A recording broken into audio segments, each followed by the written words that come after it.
Hello dear students, welcome to my YouTube channel. आज 5th semester पिलांकर जो रही आमर डीएससी पेपर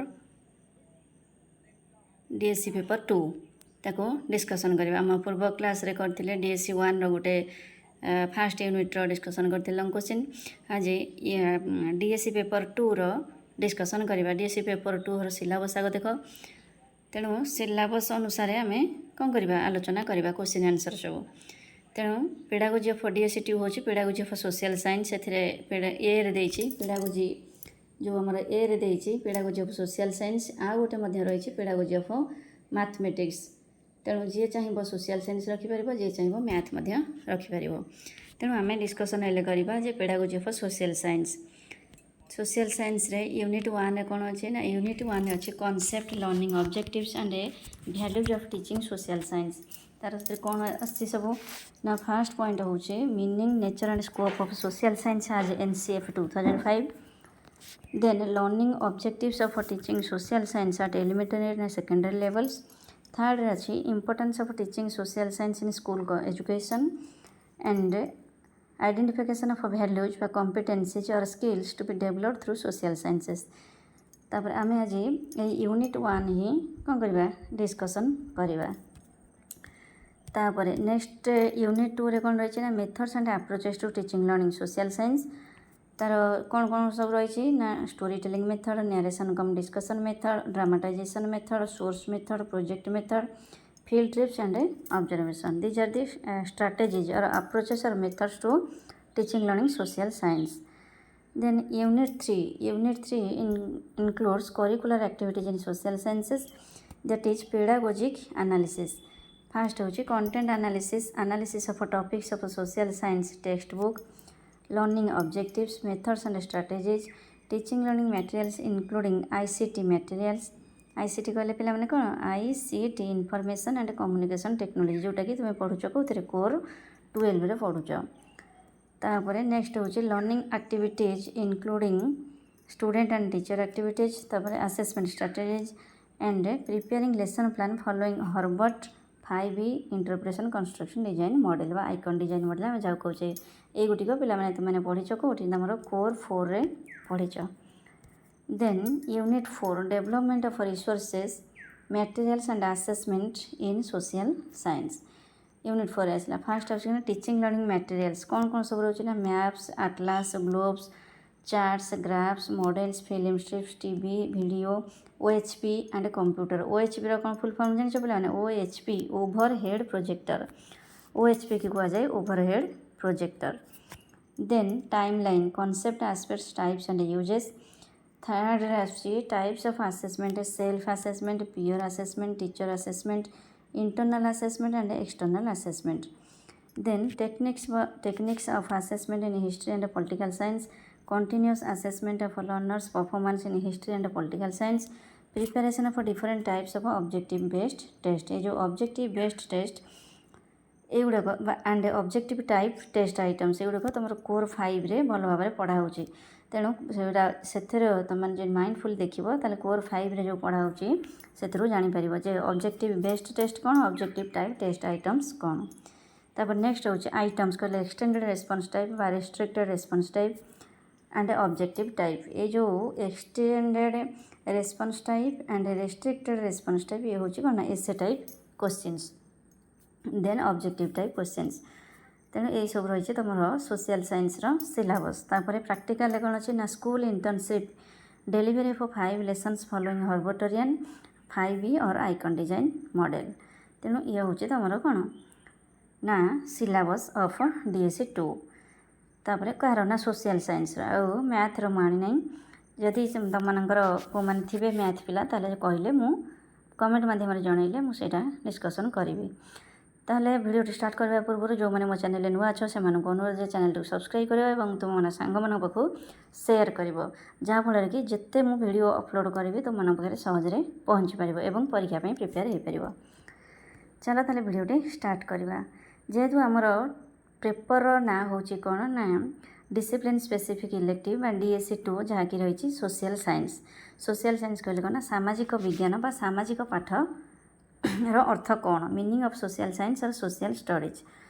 तुम तो स्कूल लेवल पे पढ़ी तुम जो सोशल साइंस पढ़ाऊला सामाजिक विज्ञान बा सामाजिक पाठ ता देहरे जानी तुम केते गुड़े हिस्ट्री पढ़ाऊला इतिहास पढ़ाऊला केते गुड़े पॉलिटिकल साइंस पढ़ाऊला जहाँ सामाजिक विज्ञान बोली कहुए।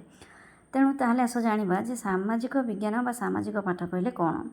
साधारण भाव कहवाक गले सामाजिक विज्ञान सामाजिक पाठ सामाजिक विज्ञान जहाँ सामाजिक पाठ से सामाजिक विज्ञान बा सामाजिक पाठ ही ज्ञान विज्ञान दृष्टिकोण एक शेषहीन सागर सदृश। यह समाज व्यक्ति और सामाजिक संपर्क अध्ययन करुवा एक मिश्रित विज्ञान जहाँकि केतेक पाठ्य विषयर समाहार अटे। यह समाज रे समृद्धि और व्यक्तिर विकास निमंते उद्दिष्ट अटे। सांप्रतिक समय देश विदेश में सामाजिक विज्ञान बा सामाजिक पाठर मर्यादा ढेर भाव वृद्धि पाइबार लगी बोली कहले अत्युक्ति हेब नहीं।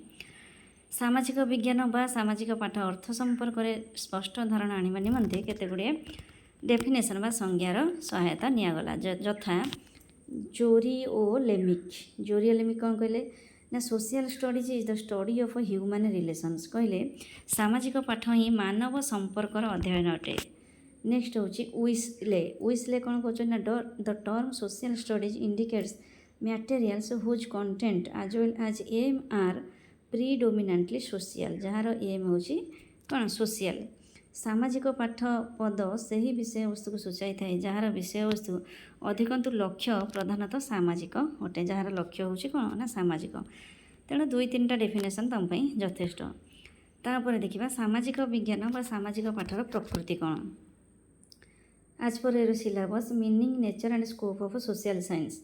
तेणु आम से अनुसार ही पढ़ा मीनिंग पढ़ले तापर नेचर पढ़ा सामाजिक विज्ञान प्रकृति कौन नेचर ऑफ सोशल साइंस। सामाजिक विज्ञान सामाजिक बा सामाजिक पाठर अर्थ और संज्ञा गुड़िक अध्ययन कलापर यार प्रकृति संपर्क में जो सूचना मिले से गुड़िक है फास्ट हूँ कौन ना सामाजिक विज्ञान ही मानव समाजर संपर्क मानवर कल्याण समाजर समृद्धि संपर्कित एक अध्ययन अटे। सेकेंड हूँ यह एक मिश्रित विज्ञान जहाँकि इतिहास राजनीति विज्ञान नगर विज्ञान समाज तत्व नृतत्व प्रत्नतत्व मनोविज्ञान सामाजिक मनोविज्ञान भूगोल अर्थनीति भाषा विज्ञान समाजसेवा विज्ञान आईन विद्या भली विषय को अंतर्भुक्त करिथाए। नेक्स्ट हूँ यह सामाजिक अनुष्ठान राजनैतिक अनुष्ठान शिक्षानुष्ठान भली विभिन्न अनुष्ठान एवं प्रतिष्ठानर उत्पत्ति भूमिका और विकास संबंध में अध्ययन करिथाए। नेक्स्ट हूँ यह अतीत वर्तमान भविष्य में मानव एवं तार सामाजिक और प्राकृतिक परिवेश सहित पारस्परिक क्रिया संपर्कित अध्ययन अटे। जेहेतु मनीष हूँ सामाजिक प्राणी तेणु समाज रे बंची रही हेले मनीष समाज सहित तार कौन थाए माने इंटराक्शन रही थाए। तेणु यही इंटराक्शन अध्ययन को सामाजिक विज्ञान कहुए। यह सामाजिक सांस्कृतिक शैक्षिक राजनैतिक आर्थिक और धार्मिक दृष्टि पृथ्वी समुदाय उपरे मानवर निर्भरशीलता संपर्क में बुझाई थाए।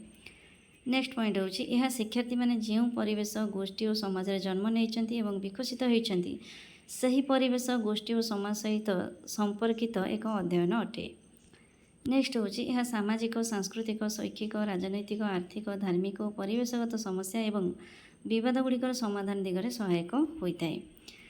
नेक्स्ट हूँ यह शिक्षार्थी मान हृदय में सामाजिक मूल्यबोध सांस्कृतिक मूल्यबोध शैक्षिक मूल्यबोध आध्यात्मिक मूल्यबोध नैतिक मूल्यबोध मानविक मूल्यबोध सौंदर्यात्मक मूल्यबोध समेत गणतांत्रिक मूल्यबोध सृष्टि करने क्षेत्र में महत्वपूर्ण भूमिका ग्रहण करिथाए।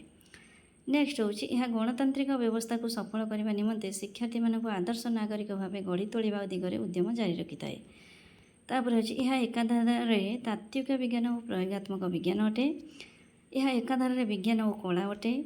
यह शिक्षार्थी और नागरिक मानक जीवन निर्वाह कर कला और कौशल शिक्षा दे से सुख शांतिमय जीवन यापन करने दिगरे सहायक होता है।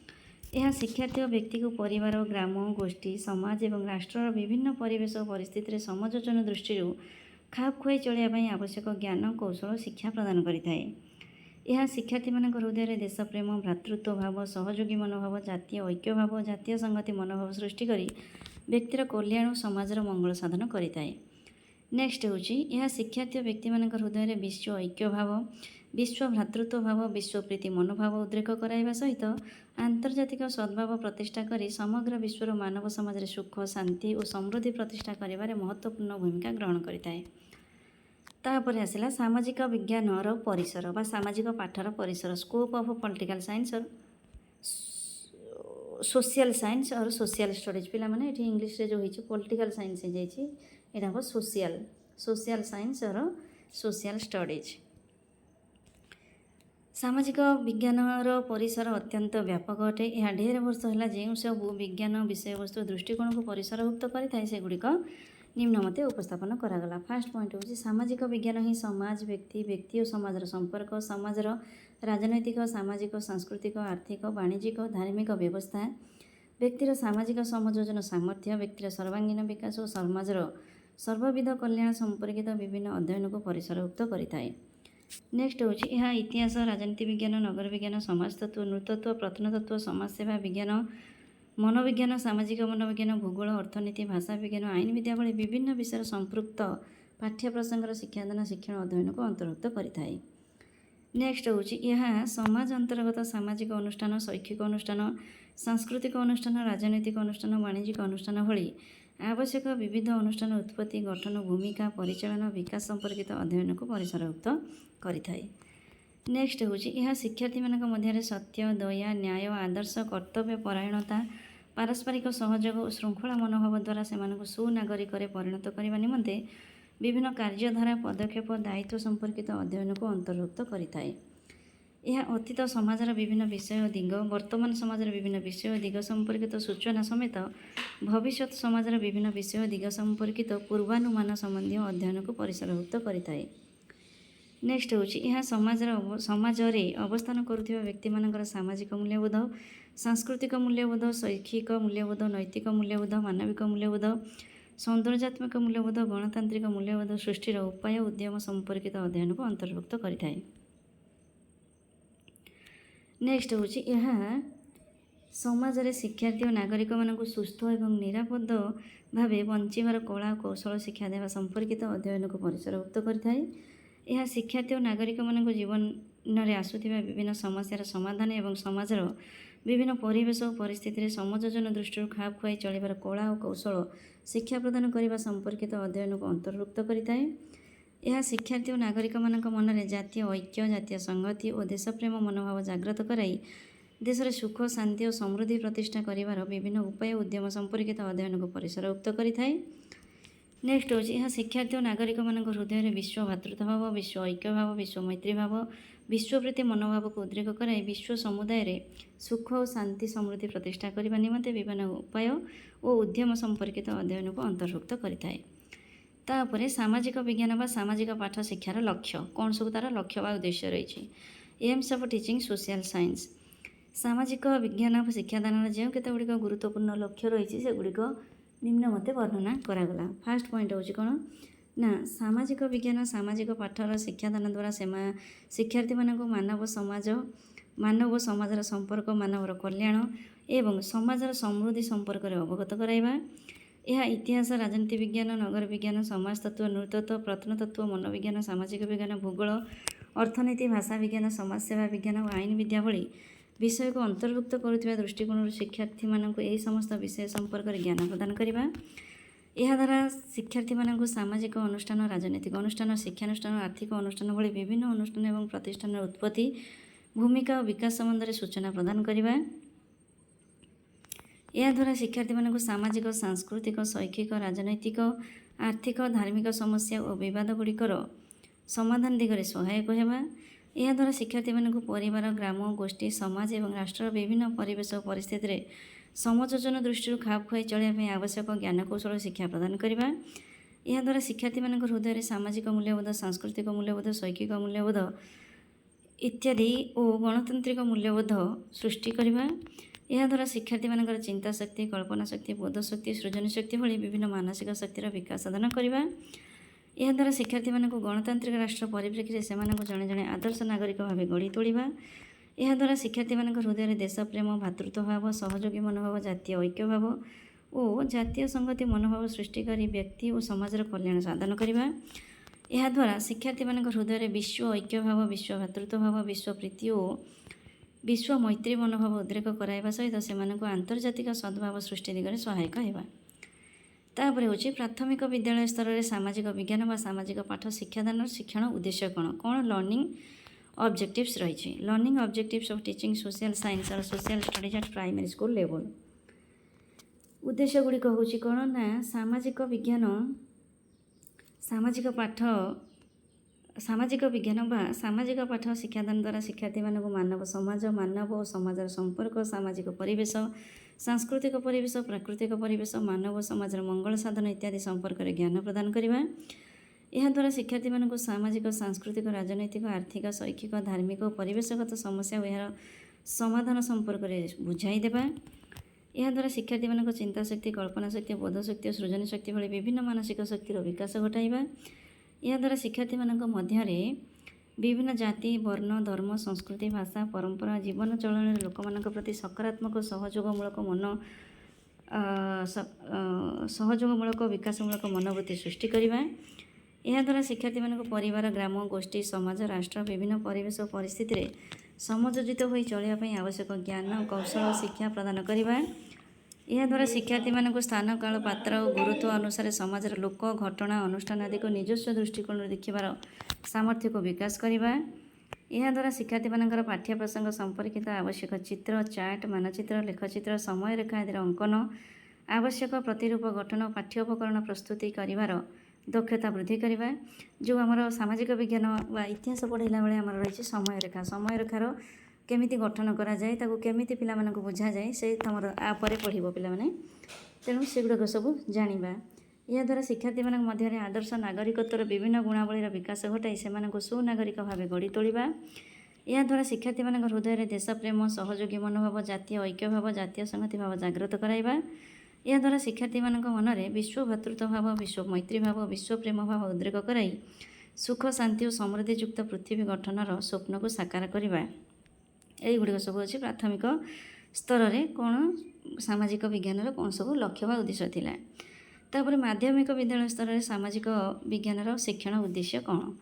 ମାଧ୍ୟମିକ ବିଦ୍ୟାଳୟ ସ୍ତରରେ ସାମାଜିକ ପାଠର ଯେଉଁ କେତେକ ଉଦ୍ଦେଶ୍ୟ ରହିଛି ସେଗୁଡ଼ିକ ହେଲା ସାମାଜିକ ବିଜ୍ଞାନ ଶିକ୍ଷାଦାନ ଦ୍ୱାରା ଶିକ୍ଷାର୍ଥୀମାନଙ୍କୁ ମାନବ ସମାଜ, ମାନବ ସଭ୍ୟତା, ମାନବ ସମାଜର ସମ୍ପର୍କ, ସମାଜର ସାମାଜିକ, ସାଂସ୍କୃତିକ, ପ୍ରାକୃତିକ ପରିବେଶ ବିଷୟକ ଜ୍ଞାନ ପ୍ରଦାନ କରିବା।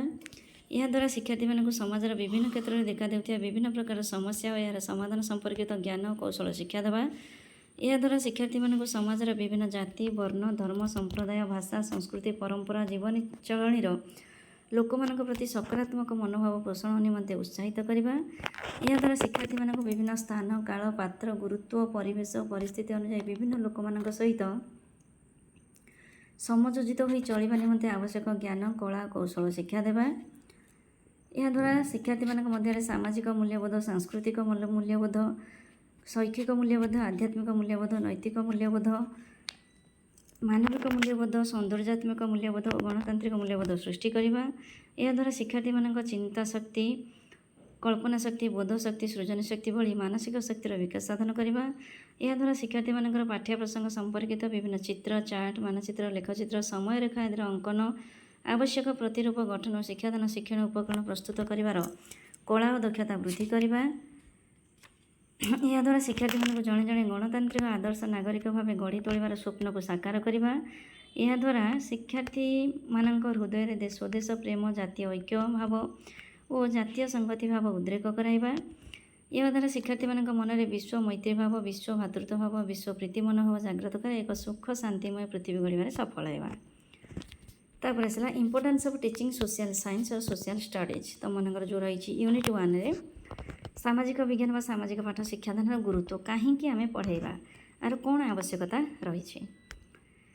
ବିଦ୍ୟାଳୟ ଶିକ୍ଷାରେ ଯେଉଁ କେତେକ କାରଣ ଓ ଦୃଷ୍ଟିକୋଣ ହେତୁ ସାମାଜିକ ବିଜ୍ଞାନ ଶିକ୍ଷାଦାନର ଗୁରୁତ୍ୱ ବହୁ ଭାବେ ଉପଲବ୍ଧି କରାଯାଏ ସେଗୁଡ଼ିକ ହେଲା ସାମାଜିକ ବିଜ୍ଞାନ ଶିକ୍ଷାଦାନ ଦ୍ୱାରା ଶିକ୍ଷାର୍ଥୀମାନେ ବ୍ୟକ୍ତି ଓ ସମାଜ ମଧ୍ୟରେ ଥିବା ସାମାଜିକ ସମ୍ପର୍କ, ସାମାଜିକ ବ୍ୟବସ୍ଥା, ସମାଜର ବିଭିନ୍ନ କ୍ଷେତ୍ରରେ ସାମାଜିକ ଅନୁଷ୍ଠାନ ଓ ପ୍ରତିଷ୍ଠାନ ସମ୍ପର୍କରେ ଜ୍ଞାନ ହାସଲ କରୁଥିବା ଦୃଷ୍ଟିକୋଣରୁ ଏହାର ଗୁରୁତ୍ୱ ବହୁ ଭାବେ ଉପଲବ୍ଧି କରିଯାଏ।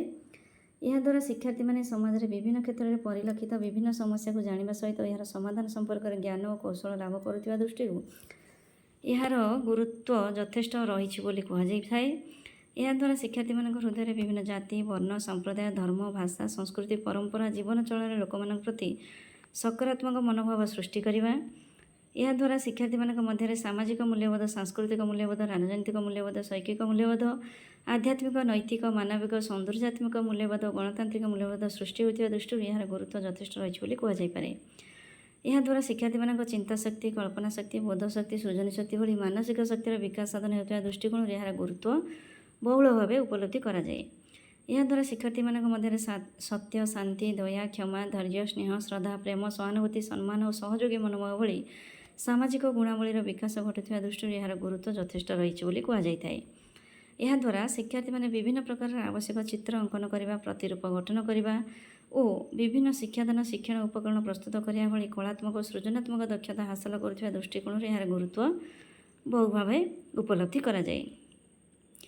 ଏହାଦ୍ୱାରା ଶିକ୍ଷାର୍ଥୀମାନେ ଗଣତାନ୍ତ୍ରିକ ଆଦର୍ଶ ଓ ମୂଲ୍ୟବୋଧ ସମ୍ପର୍କରେ ଅବଗତ ହେବା ସହିତ ନିଜକୁ ଜଣେ ଜଣେ ସୁନାଗରିକ ଭାବେ ଗଢ଼ି ତୋଳିବା ନିମନ୍ତେ ସମର୍ଥ ହେଉଥିବା ଦୃଷ୍ଟିରୁ ଏହାର ଗୁରୁତ୍ୱ ଯଥେଷ୍ଟ ରହିଛି ବୋଲି କୁହାଯାଇଥାଏ। ଏହାଦ୍ୱାରା ଶିକ୍ଷାର୍ଥୀମାନଙ୍କ ହୃଦୟରେ ମାନବ ପ୍ରୀତି, ଜାତି ପ୍ରୀତି, ଦେଶ ପ୍ରୀତି ଓ ଜାତୀୟ ସଂହତି ମନୋଭାବ ସୃଷ୍ଟି ହେଉଥିବା ଦୃଷ୍ଟିକୋଣରୁ ଏହାର ଗୁରୁତ୍ୱ ଉପଲବ୍ଧି କରାଯାଏ। ନେକ୍ସଟ ହେଉଛି ଏହା ଶିକ୍ଷାର୍ଥୀମାନଙ୍କ ମନରେ ବିଶ୍ୱ ମୈତ୍ରୀ ଭାବ, ବିଶ୍ୱ ଭାତୃତ୍ୱ ଭାବ, ବିଶ୍ୱ ପ୍ରୀତି ମନୋଭାବ ଉଦ୍ରେକ କରାଇ ସେମାନଙ୍କୁ ବିଶ୍ୱ ମାନବ ଓ ବିଶ୍ୱ ନାଗରିକରେ ପରିଣତ କରିବାରେ ଗୁରୁତ୍ୱପୂର୍ଣ୍ଣ ଭୂମିକା ଗ୍ରହଣ କରୁଥିବା ଦୃଷ୍ଟିରୁ ଏହାର ଗୁରୁତ୍ୱ ଯଥେଷ୍ଟ ରହିଛି ବୋଲି କୁହାଯାଏ। ତାପରେ ଭ୍ୟାଲୁଜ୍ ଅଫ୍ ଟିଚିଂ ସୋସିଆଲ ସାଇନ୍ସ, କ'ଣ ମୂଲ୍ୟବୋଧ ରହିଛି ସାମାଜିକ ବିଜ୍ଞାନ ପାଠ୍ୟଦାନରେ। ସାମାଜିକ ବିଜ୍ଞାନ ଶିକ୍ଷାଦାନ ଦ୍ୱାରା ଶିକ୍ଷାର୍ଥୀମାନଙ୍କ ହୃଦୟରେ ଯେଉଁ କେତେକ ମୂଲ୍ୟବୋଧ ସୃଷ୍ଟି ହୋଇଥାଏ ସେଗୁଡ଼ିକ ହେଲା ଶିକ୍ଷାଦାନ ଦ୍ୱାରା ସାମାଜିକ ବିଜ୍ଞାନ ଶିକ୍ଷାଦାନ ଦ୍ୱାରା ଶିକ୍ଷାର୍ଥୀମାନଙ୍କ ହୃଦୟରେ ତଥ୍ୟଗତ ମୂଲ୍ୟବୋଧ ସୃଷ୍ଟି ହୋଇଥାଏ। ଏହାଦ୍ୱାରା ଶିକ୍ଷାର୍ଥୀମାନଙ୍କ ମଧ୍ୟରେ ଶିକ୍ଷାଗତ ମୂଲ୍ୟବୋଧ ସୃଷ୍ଟି ହୋଇଥାଏ। ଏହାଦ୍ୱାରା ଶିକ୍ଷାର୍ଥୀମାନଙ୍କ ହୃଦୟରେ ସାମାଜିକ ମୂଲ୍ୟବୋଧ, ସାମାଜିକ କର୍ମଦକ୍ଷତା ମୂଲ୍ୟବୋଧ ସୃଷ୍ଟି ହୋଇଥାଏ। ଏହାଦ୍ୱାରା ଶିକ୍ଷାର୍ଥୀମାନଙ୍କ ମଧ୍ୟରେ ଐତିହାସିକ ମୂଲ୍ୟବୋଧ ସୃଷ୍ଟି ହୋଇଥାଏ। ଏହାଦ୍ୱାରା ଶିକ୍ଷାର୍ଥୀମାନଙ୍କ ହୃଦୟରେ ରାଜନୈତିକ ମୂଲ୍ୟବୋଧ ସମେତ ରାଜନୈତିକ ଦକ୍ଷତା ମୂଲ୍ୟବୋଧ ସୃଷ୍ଟି ହୋଇଥାଏ। ସାଂସ୍କୃତିକ ମୂଲ୍ୟବୋଧ ସୃଷ୍ଟି ହୋଇଥାଏ ଏବଂ ଆର୍ଥିକ ମୂଲ୍ୟବୋଧ ମଧ୍ୟ ସୃଷ୍ଟି ହୋଇଥାଏ। ବୃତ୍ତିଗତ ଶିକ୍ଷାର୍ଥୀମାନଙ୍କ ମଧ୍ୟରେ ବୃତ୍ତିଗତ ମୂଲ୍ୟବୋଧ ସମେତ ବୃତ୍ତିଗତ କର୍ମଦକ୍ଷତା ମୂଲ୍ୟବୋଧ ସୃଷ୍ଟି ହୋଇଥାଏ। ଶିକ୍ଷାର୍ଥୀମାନଙ୍କ ହୃଦୟରେ ନୈତିକ ମୂଲ୍ୟବୋଧ ସୃଷ୍ଟି ହୋଇଥାଏ। ଶୃଙ୍ଖଳାଗତ ମୂଲ୍ୟବୋଧ, ଆଧ୍ୟାତ୍ମିକ ମୂଲ୍ୟବୋଧ, ସୌନ୍ଦର୍ଯ୍ୟାତ୍ମକ ମୂଲ୍ୟବୋଧ, ଗଣତାନ୍ତ୍ରିକ ମୂଲ୍ୟବୋଧ ସମେତ ଗଣତାନ୍ତ୍ରିକ କର୍ମଦକ୍ଷତା ମୂଲ୍ୟବୋଧ ସୃଷ୍ଟି ହୋଇଥାଏ।